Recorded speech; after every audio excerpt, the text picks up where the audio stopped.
Shalom Uvracha, le passage pour le Vav Tevet, le Si Tevet. Mais Achayut shebetipot zera, sheyatsu mimenu levatala.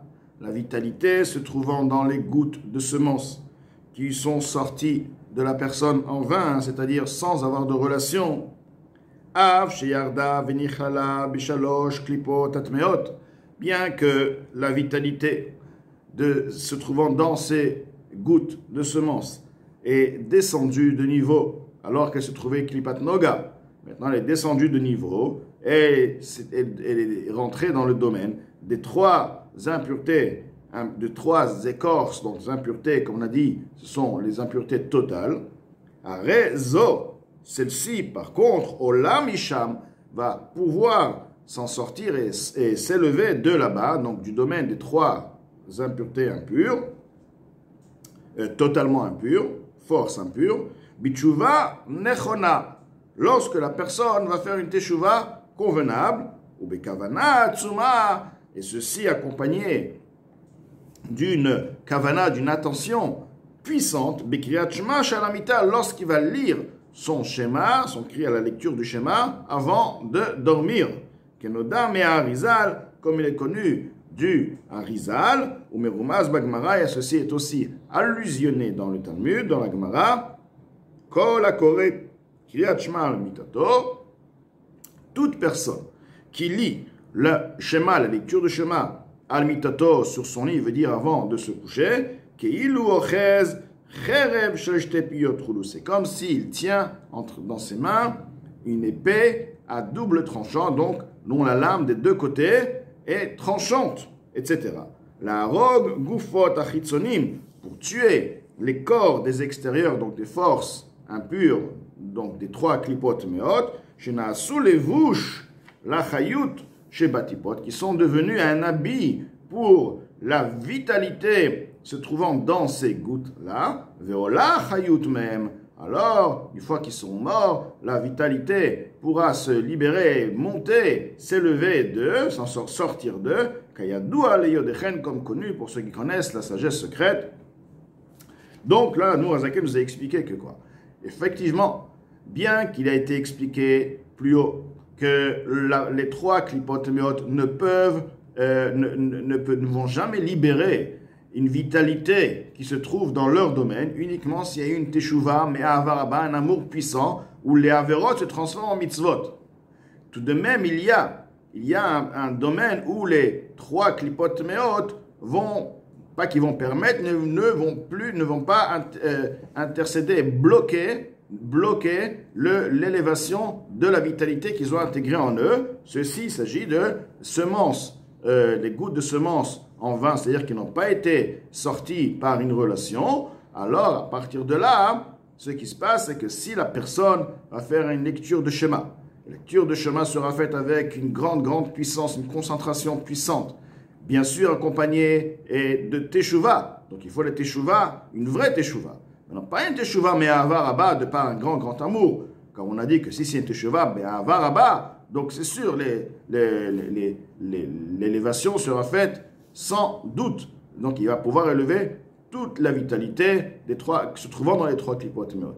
Là, il s'agit d'une teshuva convenable, ou de manière générale, teshuva convenable ne permet pas l'élévation totale de la vitalité. Mais là, étant donné qu'il s'agit de gouttes de semences, donc le Harizal nous révèle un secret, qu'il est possible, par une teshuva, une teshuva convenable, et de par la lecture de schéma, avec attention, avec puissance, donc le schéma qui se dit avant de dormir, il va pouvoir élever la vitalité et la libérer des trois klipot meot. Comment ceci se passe? Car là, ce qui va se passer, c'est qu'il va tuer, si on veut, l'habit, donc les forces extérieures qui habillent cette vitalité. Car pourquoi cette vitalité ne peut pas s'élever à sa source? Car elle est bloquée, elle est intégrée. Lorsque la personne fait une kriyat shema, une teshuva convenable, il va tuer tout d'abord celui qui l'a captivé,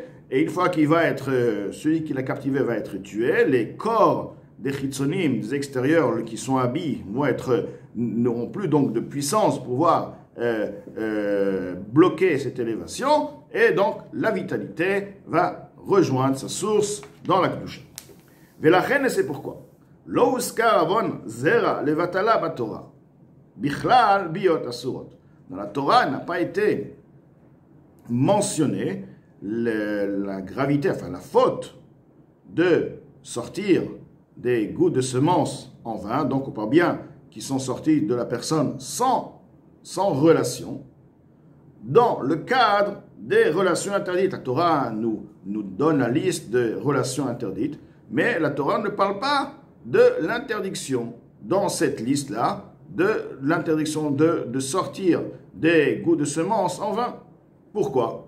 Avshechamou même, bien qu'effectivement, c'est bien plus grave que dans le sens Vegadol avono, sa faute est plus grande, Beprinat agadlut veribuyatuma, en ce qui concerne la quantité, la multitude de l'impureté, Vaklipot et des écorces de force du mal, chez Molid ou Marbe bimod meod, car il engendre et il multiplie de beaucoup, Beotsaat zera levatala, lorsqu'il fait sortir de la semence en vin, yoter mi biot asurot, beaucoup plus que lorsqu'il a des relations interdites.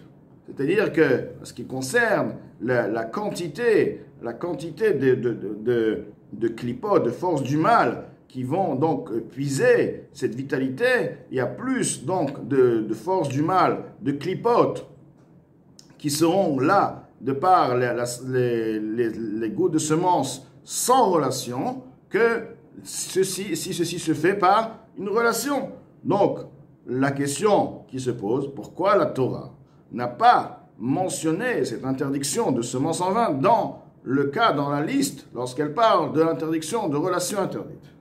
Rak, c'est seulement, chez Bebiyot Asurot, Mosif, Koach Vechayut. Lorsqu'il y a des relations interdites, la personne ajoute une force, ajoute une vitalité, Baklipa, dans la force impure, Beyoter davantage,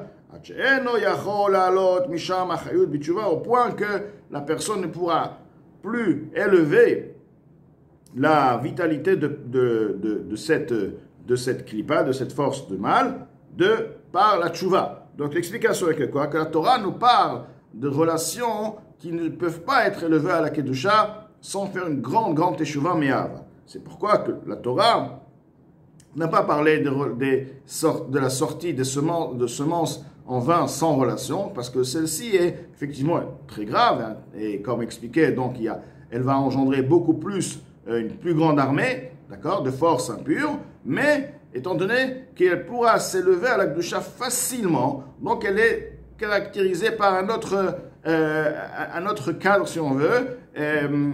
C'est un autre niveau d'interdiction, mais elle peut s'élever, et la Torah, lorsqu'elle par la Kriyat Shema et de par une Teshuvah Nechona, la Torah, elle nous parle donc uniquement dans le Biyot Asurot de ceux qui ne peuvent pas être élevés par Kriyat Shema et une Teshuvah, uniquement si ceci se fait par une grande Teshuvah, mais Ava. Donc effectivement, ceci est bon pour toutes les Averot, non pas uniquement pour les relations interdites.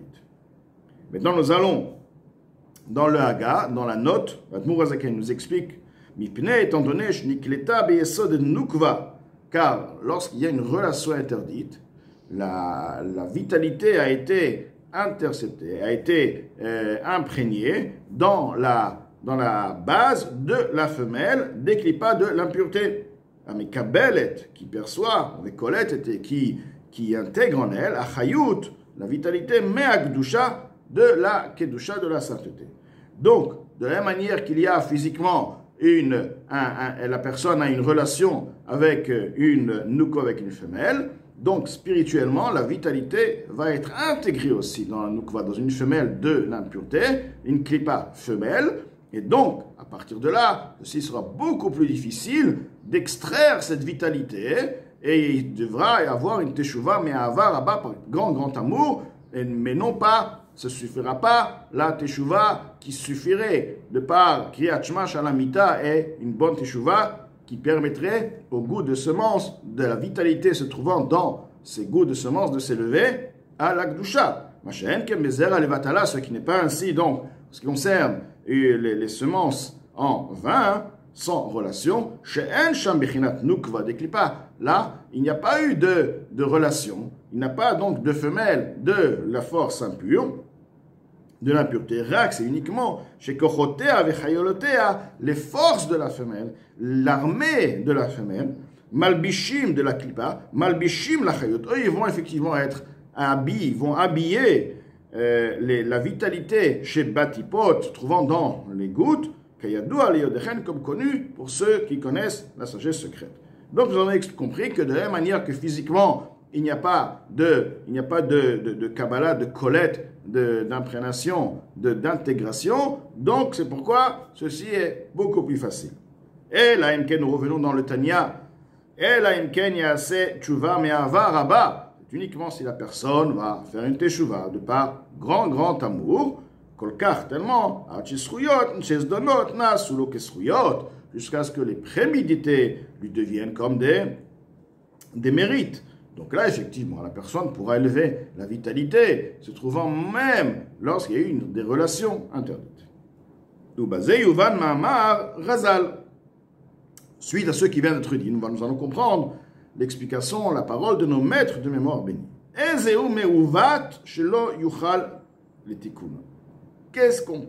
Comment peut-on, que serait une chose tordue qui ne pourra pas être rectifiée, décrit dans le verset, miuvat le yochal itkon. Le tordu ne pourra pas être réparé. Pourtant, nous avons la teshuva. Peut-on dire sur une chose, quelque chose que la teshuva ne va pas pouvoir réparer la chose? Alors de quoi s'agit-il? La Gemara nous dit, le Talmud nous dit, Ze sheba ala herva, celui qui a eu des relations avec une herva incestueuse, une personne, une femme interdite, Veolid mamzer, il a engendré à partir de là un mamzer, un enfant illégitime. Donc pas seulement qu'il a eu une relation avec une personne interdite, mais il a aussi, suite à cette relation, il y a eu une naissance, aussi a donné naissance à un enfant illégitime. Chez Az, du fait que l'enfant, maintenant il y a un enfant qui est sorti, qui est né, de par cette relation, même s'il va faire réaliser une teshuva aussi grande comme nous avons expliqué, une teshuva de par grand amour, il ne pourra pas rectifier, il ne pourra pas élever cette vitalité à la source, à sa source, à la Kedusha, car toute chose provient de la Kedusha, l'origine de toute chose est la sainteté, la Kedusha. Pourquoi il ne pourra pas élever cette vitalité? Pourtant, nous avons expliqué que Teshuva Me'ava Rabba, Teshuva qui provient de par grand amour, peut libérer la vitalité même lorsqu'elle se trouve dans les trois klipotes tmerot. Pourquoi? S'il y a une relation et il y a eu de cette relation un enfant illégitime ne pourra pas élever à sa source la vitalité, se trouvant donc dans ces gouttes-là de relation. Mais achar, étant donné, chez Kvayardal Olamazé, cette vitalité est descendue dans ce monde-là et s'est intégrée dans la chair, dans le corps de cet enfant illégitime.